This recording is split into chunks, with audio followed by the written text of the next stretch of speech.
गुरुकुल शिक्षा केंद्र में आप लोगों का स्वागत है। क्लास 10th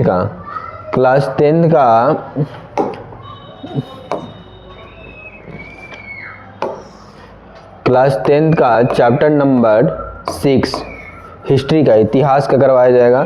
सामाजिक विज्ञान सोशल साइंस का चैप्टर नंबर 6 है। इसका नाम क्या है? शहरीकरण और शहरी जीवन, यानी कि शहरीकरण कैसे होगा और शहर में लोग किस प्रकार के रहते हैं उसी के बारे में बताया गया है। इस चैप्टर में एक एक करके हम लोग ध्यान से अच्छा से देखेंगे। इंपॉर्टेंट चैप्टर है। क्वेश्चन नंबर 1 है कि आधुनिक नगरों का विकास कब हुआ था। क्वेश्चन नंबर 1 में लिखेंगे आधुनिक नगरों का विकास कब हुआ था। तो मेसोपोटामिया की सभ्यता से हुआ था, कि हड़प्पा की सभ्यता से हुआ था, कि पुनर्जागरण से हुआ था, कि औद्योगिक क्रांति के समय हुआ था। तो जो आधुनिक नगरों का जब विकास हुआ था ये औद्योगिक क्रांति के बाद हुआ था। सबसे पहले औद्योगिक क्रांति जो होता है इंग्लैंड में होता है। कहाँ होता है? इंग्लैंड में औद्योगिक क्रांति वो होता है। कौन सा उद्योग के बाद? वस्त्र उद्योग के बाद क्या होता है? इंग्लैंड में औद्योगिक क्रांति होता है। उसी के बाद से आधुनिक नगर का विकास धीरे धीरे शुरू होना चालू हो गया था। अगला क्वेश्चन देखेंगे, क्वेश्चन नंबर 2। जनसंख्या के सबसे ज्यादा जनसंख्या घनत्व सबसे अधिक कहाँ रहता है? तो घनत्व जो होता है महानगर। अब जनसंख्या घनत्व होता क्या है? घनत्व क्या है? घनत्व यानी कि डेंसिटी होता क्या है कि यानी कि कम जगह पर ज्यादा लोग अगर रहते हैं उसी को क्या कहते हैं? जनसंख्या घनत्व। इसे क्या करेंगे? 1 किलोमीटर लंबा 1 किलोमीटर चौड़ा अगर रास्ता लेते हैं, यानी कि प्रति इकाई आयतन में अगर जितनी जनसंख्या हमको एडजस्ट कर लेते हैं उसी को क्या कहा जाता है? जनसंख्या घनत्व कहा जाता है, यानी कि डेंसिटी उसको कहा जाता है, पॉपुलेशन डेंसिटी इसको कहा जाता है। वो सबसे अधिक कहाँ होता है? तो गाँव में ज्यादा जनसंख्या रहेगा, कस्बा में कि नगर में कि महानगर में? महानगर में। कहाँ रहेगा? महानगर में जनसंख्या घनत्व जो होता है सबसे अधिक होता है। याद रखेंगे आप लोग। क्वेश्चन नंबर 3, एक स्वतंत्र राष्ट्र के रूप में सिंगापुर के विकास कब हुआ था? तो यानी कि सिंगापुर जो होता है आज़ाद कब हुआ था, यही हम लोग को देखना है। तो 1919 में, 1945 में, 1955 में, 1965 में। तो सिंगापुर जो होता है एशिया में पड़ता है सिंगापुर। इसका जो आज़ादी मिली थी 1955 ईस्वी में मिली थी। कब मिली थी? 1955 ईस्वी में। याद रखेंगे आप लोग। अगला क्वेश्चन है कि आधुनिक शहर सबसे पहले कहाँ बसना शुरू हुआ था? आधुनिक शहर सबसे पहले कहाँ बसना शुरू हुआ था? बताए थे कि सबसे पहले जो होता है लंदन जो होता है आधुनिक शहर था, लंदन इंग्लैंड में। तो सबसे पहले जो होता है इंग्लैंड में आधुनिक शहर जो होता है बसना शुरू हुआ था। आधुनिक शहर सबसे पहले कहाँ बसना शुरू हुआ था? तो इंग्लैंड में। याद रखिएगा आप लोग। अगला क्वेश्चन है गार्डन सिटी योजना किसने तैयार किया था? गार्डन सिटी योजना जो था किसने तैयार किया था? गार्डन सिटी योजना जो था किसने तैयार किया था? ये आप लोग ध्यान रखेंगे। गार्डन सिटी क्या होता था?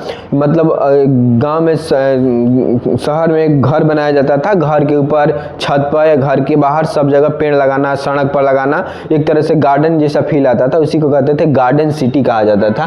तो गार्डन सिटी योजना किसने बनाया था? तो एवेंजर हार्वर्ड नाम के एक व्यक्ति था, उन्होंने गार्डन सिटी का अवधारणा बनाया था, यानी कि हर जगह एक गार्डन सिटी बनाया था, यानी कि शहर बनाया था। अगला क्वेश्चन देखेंगे, ये लंदन में भूमिगत रेल लाइन किस वर्ष आरंभ हुआ था? तो लंदन में भूमिगत रेल लाइन जो होता है किस वर्ष आरंभ हुआ था? तो याद रखेंगे लंदन में जो भूमिगत रेल लाइन है 1863 में हुआ था। लंदन में भूमिगत रेल लाइन कब हुआ था? 1863 में। डेट भी याद रखेंगे 10 जनवरी जो होता है सबसे पहले भूमिगत रेल यानी कि जमीन के अंदर रेल बनाया गया था 10 जनवरी 1863 में। अब भारत में पूछेगा कि पहली बार रेल सेवा कब से शुरू हुआ था? तो कब से शुरू हुआ था? 16 अप्रैल। कब? 16 अप्रैल 1853 ईस्वी में। कहां से कहां तक चलाया गया था? बंबई से थाने तक।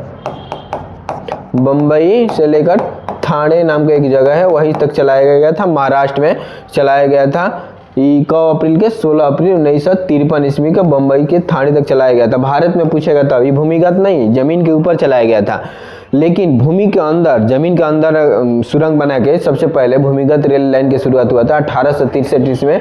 10 जनवरी 1863 ईस्वी में किया गया था। कहाँ किया गया था? लंदन। तो लंदन क्या है? लंदन जो है इंग्लैंड की राजधानी है, इंग्लैंड के राजधानी पड़ता है लंदन। वहीं पर सबसे पहले भूमिगत रेल लाइन की शुरुआत किया गया था 10 जनवरी 1863 ईस्वी में। अगला क्वेश्चन देखेंगे हाँ, लंदन में अनिवार्य प्राथमिक शिक्षा कब लागू किया गया था? लंदन के जो रहने वाले लोग हैं उनके लिए प्राथमिक शिक्षा कब लागू किया गया था? प्राथमिक शिक्षा मतलब क्या होता है? प्राइमरी शिक्षा 1 से लेकर 5 तक बच्चों को क्या कराना है? फ्री ऑफ कॉस्ट सबको पढ़ाना। भारत में भी तो इसी तरीके से है। तो लंदन में जो प्राथमिक शिक्षा लागू किया गया था 1870 ईस्वी में लंदन में सभी को प्राथमिक शिक्षा देना मतलब लागू कर दिया गया था, अनिवार्य कर दिया गया था।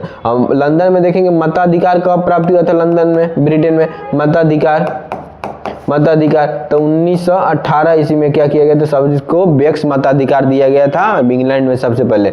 उसके बाद प्राथमिक जो होता है अनिवार्य शिक्षा लागू किया गया था लंदन में 1870 में। दोनों क्वेश्चन आप लोग को याद रखेंगे। अगला, चार्टिस्ट आंदोलन कहाँ हुआ था? तो चार्टिस्ट आंदोलन जो था ऑस्ट्रेलिया में हुआ था। चार्टिस्ट आंदोलन कहाँ हुआ था? तो ऑस्ट्रेलिया में, एक यूनान में, फ्रांस में, इंग्लैंड में। तो चार्टिस्ट आंदोलन जो था मजदूरों के द्वारा किया गया एक आंदोलन था। ये आंदोलन था, इसमें काम के घंटे को मजदूरों को कम किया गया था। जैसे कोई 10 घंटा काम कर रहा है ना, उसको काम के बदले 5 घंटा कर दिया गया, 8 घंटा कर दिया गया, यानी कि काम के घंटों को कम किया गया था। पैसों को इसमें बढ़ाया गया था, मजदूरी को बढ़ा दिया गया। जैसे 100 रुपये मजदूरी है तो 120 कर दिया गया। उसी प्रकार वही चार्टिस्ट आंदोलन हुआ था। कहाँ हुआ था? इंग्लैंड में हुआ था। याद रखेंगे कहाँ हुआ था? इंग्लैंड में। अगला क्वेश्चन देखेंगे। हाँ, घेटो शब्द का प्रयोग किसके लिए किया जाता है? घेटो जो होता है किसके लिए किया जाता है? यूनानियों के बस्तियों के लिए, एक यहूदियों के बस्तियों के लिए, एक अरब वालों के बस्तियों के लिए, एक ईसाइयों के बस्तियों के लिए। तो घेटो शब्द का जो प्रयोग किया जाता था सबसे पहले किया जाता था यहूदियों की बस्तियों के लिए किया जाता था घेटो शब्द का प्रयोग।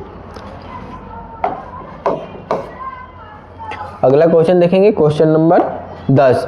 लेसेज फेयर के सिद्धांत सबको पूरी स्वतंत्रता मिली हुई थी। लेसेज फेयर में किसको पूरी तरह से स्वतंत्रता मिली हुई थी? ध्यान रखेंगे किसको मिली हुई थी? किसानों को मिला था कि मजदूरों को मिला था कि व्यापारियों को मिला था कि पूंजीपतियों को मिला था? तो लेसेज फेयर के सिद्धांत में सबसे पहले ये देखेंगे पूंजीपतियों को क्या मिली थी? स्वतंत्रता मिली थी। इसी के तहत इन लोगों को स्वतंत्रता दिया गया था। अगला क्वेश्चन नंबर 11।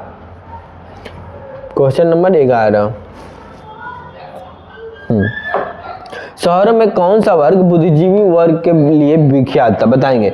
शहर में जो लोग रहते थे कौन सा वर्ग जो था बुद्धिजीवी के रूप में विख्यात हुआ करता था? बुद्धिजीवी के रूप में मतलब पूंजीपति वर्ग की, श्रमिक वर्ग, उद्योग वर्ग की, मध्यम वर्ग। तो जो बुद्धिजीवी लोग हुआ करते थे मध्यम वर्ग लोग हुआ करते थे। बुद्धिजीवी, पूंजीपति वर्ग नहीं, मध्यम वर्ग। आंसर क्या हो जाएगा? मध्यम वर्ग। Question number 12। पूंजीपति वर्ग द्वारा किस वर्ग को शोषण किया जाता था? जो भी पूंजीपति यानी कि पैसे वाले जो लोग रहते थे उसके तहत किस वर्ग के लोगों को शोषण किया जाता था? तो श्रमिक को कि मध्यम वर्ग को, कृषक को कि सभी को किया जाता था?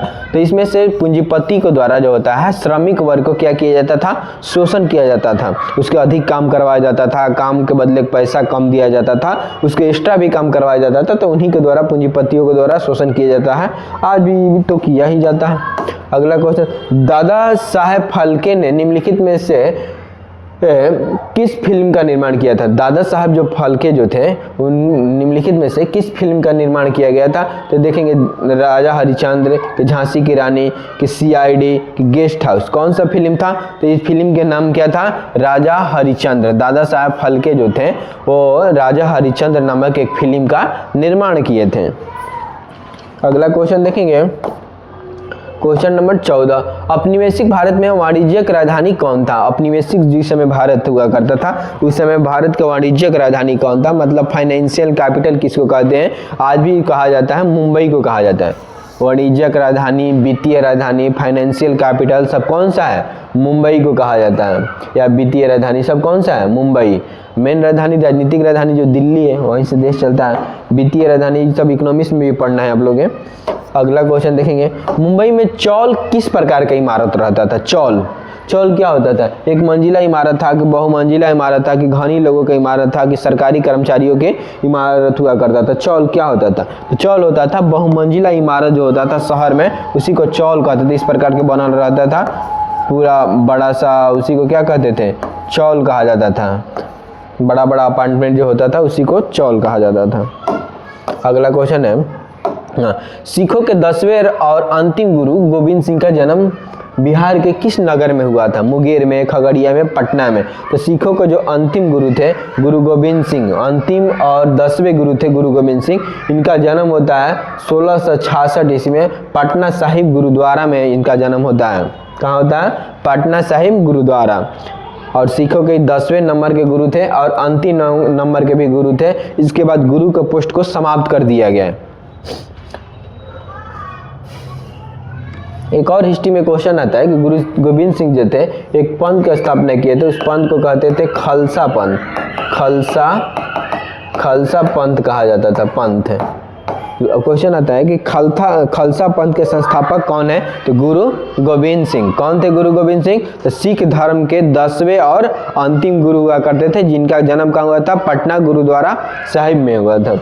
अगला क्वेश्चन देखेंगे, पटना में गोलघर के जो निर्माण किया गया था, पटना में गोलघर किस उद्देश्य से बनाया गया था? गोलघर जो था इसका बनाने का उद्देश्य इसके पीछे क्या था? सैनिकों को रखने के लिए, कि अस्त्र शस्त्र के रखने के लिए, कि अनाज रखने के लिए, कि पूजा करने के लिए? तो उस समय पटना में बहुत बड़ा भयंकर अकाल हुआ करता था, अकाल आया था एक समय। अकाल के बाद लोगों अंग्रेजों का एहसास हुआ कि कोई भी अनाज रखने के लिए हम लोग को एक ऐसा जगह की जरूरत होती है, उसी के लिए एक गोलघर का इस्तेमाल किया गया था। 1786 ईस्वी में गोलघर बनाया गया। कब गोलघर बनाया गया था? गोलघर किसके लिए बनाया गया था? तो अनाज को रखने के लिए, अनाज को रखने के लिए। जिस प्रकार हम लोग अभी घर में ड्राम वगैरह में रखते हैं ना अनाज ना, उसी प्रकार उस समय गोलघर जो पटना में है उसी में अनाज रखने का काम करता था। बनाया गया था अंग्रेजों में 1786 ईस्वी में। तो ऑप्शन नंबर सी हो जाएगा कि गोलघर के निर्माण जो होता है किस उद्देश्य से किया गया था? तो इसका उद्देश्य था अनाज रखने के लिए। कब किया गया था? 1786 ईस्वी में। अगला पटना का प्राचीन नाम क्या है? पटना का प्राचीन नाम आप लोग को बताए हैं। पटना का प्राचीन नाम क्या क्या है? पटना के प्राचीन नाम क्या है? तो सब पटना के पहले पाटलीग्राम, फिर उसके बाद क्या हो जाएगा? पाटलिपुत्र, उसके बाद पुष्पपुर, उसके बाद कुसुमपुर। ये पटना के पुराना नाम है, याद रखिएगा। पाटलीग्राम, भगवान बुद्ध जो थे पटना के पाटलीग्राम बोले थे। उसके बाद पाटलिपुत्र नाम पड़ गया, उसके बाद पुष्पपुर, उसके बाद कुसुमपुर। ये पटना के नाम है, अन्य नाम। तो यहाँ को ऑप्शन है कि पटना का प्राचीन नाम क्या है? Rajgir, Pataliputra, Pawapuri, Nalanda. Option number B हो जाएगा क्या चीज? पाटलिपुत्र। इस संस्कृत में भी पढ़ना है आप लोग को, हिस्ट्री में भी पढ़ना है कि पटना का प्राचीन नाम क्या है? तो पटना का प्राचीन नाम क्या है? पाटलीग्राम, पाटलिपुत्र, पुष्पपुर और कुसुमपुर, याद रखिएगा। हाँ, समांती व्यवस्था से हटकर किस प्रकार की शहरी व्यवस्था की प्रवृत्ति बढ़ी थी? जब समांती व्यवस्था होता था उस व्यवस्था को हटकर किस प्रकार के शहर में व्यवस्था को बढ़ाया गया था? तो ऑप्शन नंबर एक होगा प्रगतिशील प्रवृत्ति की, आक्रामक प्रवृत्ति की, रूढ़िवादी प्रवृत्ति की, शोषणकारी प्रवृत्ति। इसमें से देखेंगे ऑप्शन नंबर एक हो जाएगा। क्या हो जाएगा? प्रगतिशील प्रवृत्ति को बढ़ाया गया था समांती व्यवस्था को हटाकर। अब अगला क्वेश्चन है 20 नंबर। डॉक्टर राजेंद्र प्रसाद का जन्म कहाँ हुआ था? भारत के प्रथम राष्ट्रपति थे। डॉक्टर राजेंद्र प्रसाद कौन थे? भारत के प्रथम राष्ट्रपति, first president of India. Bharat के प्रथम राष्ट्रपति कौन थे? डॉक्टर राजेंद्र प्रसाद।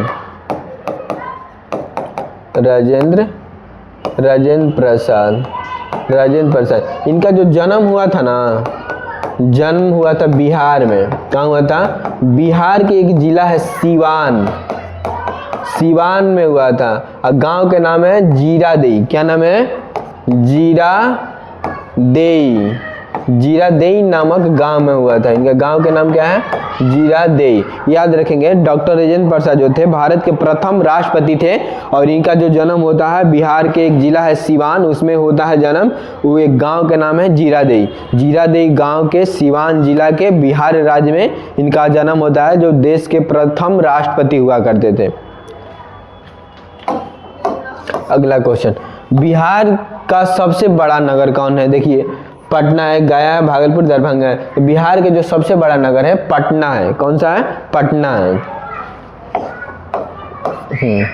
क्वेश्चन एक और आ गया, पीछे हम बताए थे पटना में गोलघर का निर्माण किस वर्ष किया गया था। उस समय आया था कि पटना में गोलघर जो होता है किस उद्देश्य से बनाया गया था, तो अनाज रखने के लिए बनाया गया था। कब? 1786 इसमें बनाया गया था, अनाज रखने के लिए, अनाज को रखने के लिए बनाया गया था। गोलघर के निर्माण करने के यही उद्देश्य था कि इसमें अनाज को स्टोर किया जाएगा। अगला क्वेश्चन है क्वेश्चन नंबर 23। तो पाटलिपुत्र किसके समय में मगध की राजधानी थी, बताएंगे। पाटलिपुत्र किसके समय में मगध की राजधानी थी? कि अजात शत्रु था, कि अशोक था, कि चंद्रगुप्त मौर्य था, कि उदयन था? तो पाटलिपुत्र किसके समय मगध की राजधानी हुआ करती थी? तो पाटलिपुत्र मगध की राजधानी जो होती थी उदयन के समय हुआ करता था। पाटलिपुत्र जो होता है राजधानी मगध, उस समय सबसे शक्तिशाली जो साम्राज्य हुआ करता था मगध हुआ करता था। उसी समय पाटलिपुत्र की जो राजधानी था उदयन लाया था पाटलिपुत्र में। अगला, मेगास्थनी ने पाटलिपुत्र की यात्रा किसके समय में की थी, बताएंगे। चंद्रगुप्त प्रथम के, चंद्रगुप्त द्वितीय के, हर्षवर्धन के, चंद्रगुप्त मौर्य का। मेगास्थनी जो था किसके समय क्या किए थे? पटना की यात्रा किए थे, मतलब पाटलिपुत्र की यात्रा किए थे। तो चंद्रगुप्त मौर्य के दरबार में आए थे। कौन आए थे? मेगास्थनी। चंद्रगुप्त मौर्य के दरबार में कौन आया था?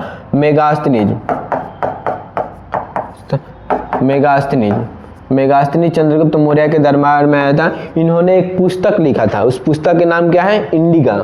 क्या नाम है? इंडिका। पटना का पूरा विवरण इसी पुस्तक में दिया गया। उस समय मौर्य काल के समय इसी पुस्तक में मिलेगा आप लोग को। कौन सा पुस्तक? इंडिका नामक पुस्तक है, मेगास्थनी द्वारा लिखा गया था। ये यूनान के राजदूत था, यानी कि यूनानी राजदूत हुआ करता था। ये आया था चंद्रगुप्त मौर्य के दरबार में, और इसका पुस्तक के नाम क्या है? इंडिका। याद रखेंगे आप लोग। अगला क्वेश्चन है, बिहार को पृथक राज्य के दर्जा कब मिला गया? तो बिहार देखेंगे पहले बहुत बड़ा हुआ करता था, धीरे धीरे बांट कर इसको छोटा किया गया था। तो सबसे पहले देखेंगे बिहार और बंगाल जो था ये कब बांटा गया था? तो 1912 में बिहार और उड़ीसा बांटा गया था 1936 में। उसके बाद बिहार और झारखंड को जो था बांटा गया था कब? 15 नवंबर 2000 को बांटा गया था। कब? 15 नवंबर 2000 को। बिरसा मुंडा को जयंती भी 15 नवंबर को मनाया जाता है। इसी दिन बिरसा मुंडा जो आदिवासी के नेता हुआ करते थे 15 नवंबर को। तो इस झारखंड को बांटा गया था 15 नवंबर 2000 को। बिहार से बंगाल अलग किया गया 2012 में। बिहार से उड़ीसा किया गया 1936 में। बिहार से बंगाल 1912 में, बिहार से उड़ीसा किया गया 1936 में। बिहार से झारखंड कब अलग किया गया था?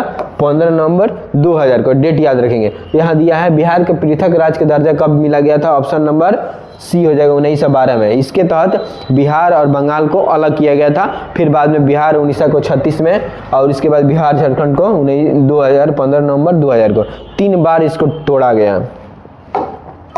अगला देखेंगे, पाटलिपुत्र नगर जो था की स्थापना किस शासक के समय किया गया था? पाटलिपुत्र नगर की जो स्थापना होता है उसके समय किस शासक के द्वारा किया जाता है? पाटलिपुत्र नगर का स्थापना किसके द्वारा किया जाता है? तो अजात शत्रु के द्वारा किया जाता है। पाटलिपुत्र जो नगर था उसकी जो स्थापना होता है अजात शत्रु के द्वारा किया जाता है। Question number 27।